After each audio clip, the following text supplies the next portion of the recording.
कॾहिं press club जे सहाफ़ियुनि सां बदतमीज़ी करण ऐं रिपोर्टिंग करण दौरान कैमराऊं फुरे धमकियूं ॾींदड़ यूसी चेयरमैन बेडमी हाजी सिद्दीक मलाह खिलाफ़ ऐवान सहाफ़त बदीन ऐं प्रेस क्लब बदीन पारां एहतजाजी मुज़ाहिरो कयो वियो। मुज़ाहिरे जी अॻुवाणी ऐवान सहाफ़त बदीन जे सदर ग़ुलाम मुस्तफ़ा जमाली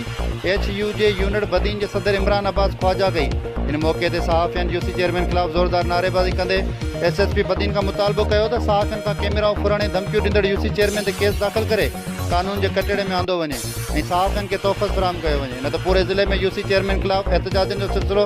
शुरू कयो वेंदो। मुज़ाहिरे खां अॻु सहाफ़ियुनि जो इजलास ऐवान सहाफ़त बदीन जे सदर ग़ुलाम मुस्तफ़ा जमाली जी सदारत में थियो, जंहिंमें फ़ैसिलो कयो वियो त जेसिताईं पुलिस